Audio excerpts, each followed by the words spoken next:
જય મહાદેવ. શું એક વ્યક્તિ જે પાપગ્રસ્ત છે, ચરિત્રહીન છે, શિવ મહાપુરાણની કથાના શ્રવણથી શું એનું હૃદય પરિવર્તન, ચરિત્ર પરિવર્તન શક્ય છે? શું એ પાપમુક્ત થઈ શકે છે? શું શિવ મહાપુરાણની કથાના શ્રવણમાં આટલી તાકાત ને શક્તિ છે? તો જવાબ છે હા. નમસ્કાર, હું છું ડોક્ટર જય પંડ્યા. તમે જોઈ રહ્યા છો મારી સાથે મારી ચેનલ જય સનાતન વાણી. તો જ્યારે સૃષ્ટિની રચના થઈ ત્યારે શંકર ભગવાનના મુખમાંથી 100 કરોડ શ્લોકોની રચના થઈ. એ 100 કરોડ શ્લોકને એક ગ્રંથમાં ગ્રંથિત કરવામાં આવ્યા. દ્વાપરાદિ યુગ આવ્યા, વેદવ્યાસ જેવા મુનિશ્રી આવ્યા, એ બધા એકત્ર થઈ અને 100 કરોડ શ્લોકનું વિભાજન કર્યું. 18 પુરાણોની રચના કરી. શિવ મહાપુરાણ એમાંથી ચોથા ક્રમાંકનું છે.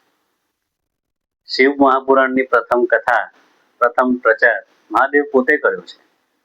એટલે જ્યારે એની રચના થઈ ત્યારે સૌ પ્રથમ એમાં 12 ખંડ હતા અને 1 લાખ શ્લોક હતા. વેદવ્યાસ મુનિને ખબર કે કળિયુગનો પ્રભાવ કેવો થવાનો છે. માણસની જિંદગી, માણસના દિવસ, ભક્તિ, શ્રદ્ધા બધું ઓછું થઈ જશે. ડિજિટલાઇઝેશનનો જમાનો આવી જશે. તેથી એમણે 1 લાખ શ્લોકના 24,000 શ્લોકમાં સંક્ષિપ્ત કર્યું અને 12 ખંડના 7 ખંડ કરી નાખ્યા.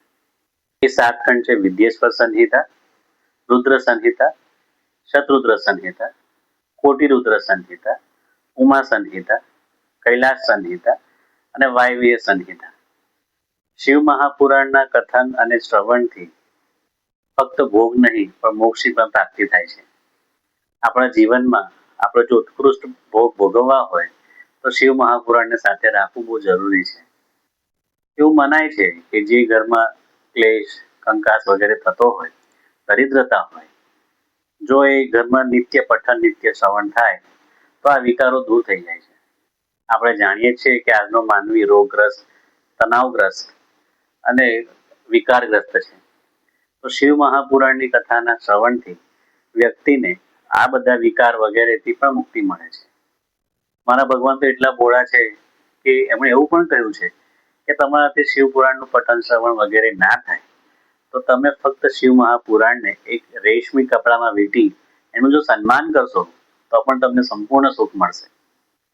એવું લેખિત છે કે જો આપણે શિવ મહાપુરાણની પૂજા અર્ચના કરીએ તો સર્વ દેવી દેવતાઓની પૂજા અર્ચના કરવાનું પુણ્ય મળે છે.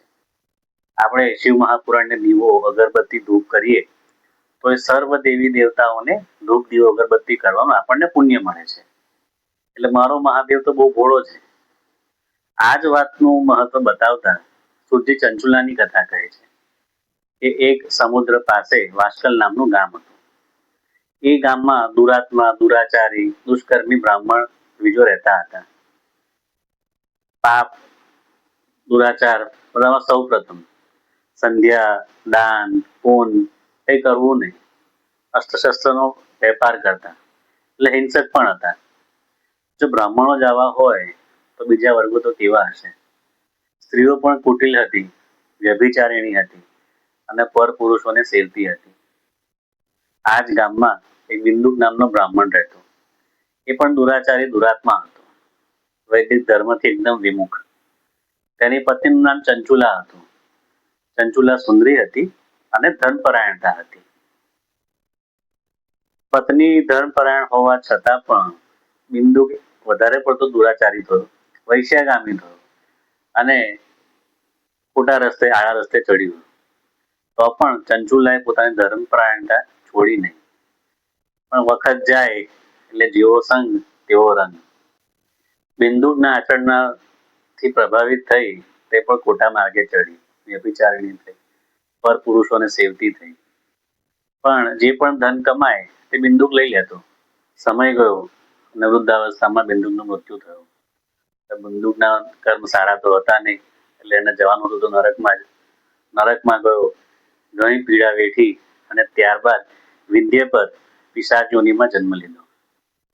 આ બાજુ બિંદુકના ગયા પછી ચંચુલા પોતાની સંતાનો સાથે રહેતી. એના ભાઈબંધુ સાથે દેવયુગે ગોકર્ણ ફરવા ગઈ. મેળામાં સૌ પ્રથમ તીર્થ જળમાં સ્નાન કર્યું અને ફરતા ફરતા એક દેવાલયમાં પહોંચી. ત્યાં દેવાલયમાં બધા સંત મહાપુરુષો શિવ મહાપુરાણની કથાનું શ્રવણ અને કથન કરતા હતા. ત્યાં બેસી ત્યાં બ્રાહ્મણ દેવતા શિવ મહાપુરાણની કથા વાંચતા વાંચતા એવું કહે છે કે જે પણ સ્ત્રી વ્યભિચારિણી હોય છે, પર પુરુષોને સેવે છે, એને મૃત્યુ બાદ યમદૂત પાસમાં લઈ જાય છે અને યમપુરીમાં ગુપ્તાંગ અને યોનિમાં તપતા લોખંડના સળિયાથી ખૂબ પીડા આપે છે. આ સાંભળીને ચંચુલા ધ્રુજી ઉઠે છે. સ્વાભાવિક છે, કારણ કે એના કર્મ એવા હતા. ભયથી આકુળ વ્યાકુળ થઈ જાય છે.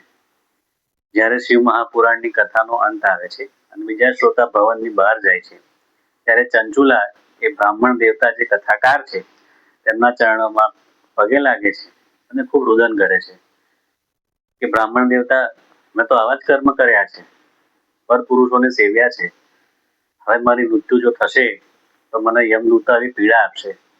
એ પીડામાંથી બચવાનો મને રસ્તો કહો, મને બચાવો. બ્રાહ્મણ દેવતાને દયા આવે છે, એટલે કરુણાપૂર્વક ચંચુલાને ઊભી કરી અને એવું કહે છે કે શિવ ભક્તિ કર. ભગવાન મહાદેવની ઈચ્છાથી તું અહીંયા આવી છે અને કથા સાંભળીને તને વૈરાગ્ય આવ્યો છે, તને પશ્ચાતાપ થયો છે. એવું કહેવાય છે કે પશ્ચાતાપ કોઈ પણ પ્રકારને પાપને બાળવા માટે સક્ષમ છે. ત્યારબાદ ચંચુલા ત્યાં જ ગોકર્ણમાં જ રોકાય છે. શિવ મહાપુરાણની કથા નિત્ય શ્રવણ કરે છે. બ્રાહ્મણ દેવતાની પણ સેવા કરે છે. કાયમ શિવ ભક્તિમાં કથન, કીર્તન, ભજન એમાં લાગેલી રહે છે. ક્યાં પેલા વ્યભિચારિણી અને ક્યાં હવે શિવ ભક્ત. જ્યારે એનો સમય આવે છે અને શરીર ત્યાગે છે, ત્યારે શિવ પાર્ષદો ચંચુલાને લેવા આવે છે. ચંચુલાને લઈ શિવલોકમાં પહોંચે છે.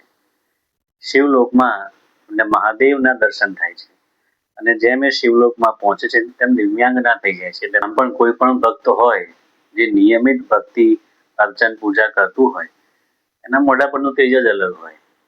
એની વાણીમાં મીઠાશ હોય.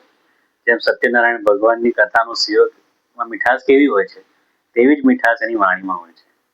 એટલે ચંચુલા દિવ્યાંગના થઈ જાય છે અને શિવનગરીમાં પહોંચે છે. ત્યાં શિવ ભગવાનના એના દર્શન થાય છે.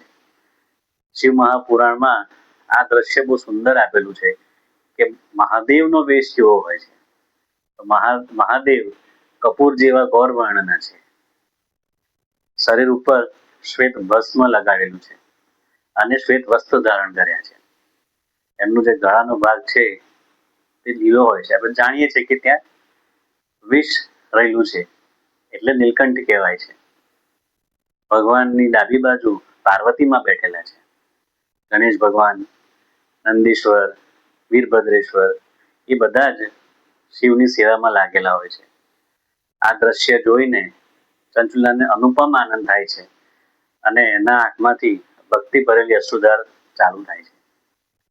આ જોઈ મહાદેવ અને પાર્વતી સૌમ્ય દ્રષ્ટિ કરે છે ચંચુલા ઉપર અને ચંચુલાને પોતાની પાસે બોલાવે છે. એનો સત્કાર કરે છે, કારણ કે શિવ ભક્તિમાં બહુ બળ હોય છે. મા પાર્વતી ચંચુલાને પોતાની સખી બનાવી લે છે. એમ ચંચુલાને શિવપદ પ્રાપ્ત થાય છે. હવે આવતા વિડીયોમાં આપણે જોઈશું કે ચંચુલા પોતાના પતિ બિંદુકને શિવપદ કેવી રીતે પ્રાપ્ત કરાવે છે. જ્યારે પણ ભજો શિવને ભજો. આ વિડીયોને લાઈક કરો, શેર કરો, ચેનલને સબસ્ક્રાઇબ કરો અને કમેન્ટમાં હર હર મહાદેવ ચોક્કસથી લખજો. જય મહાદેવ.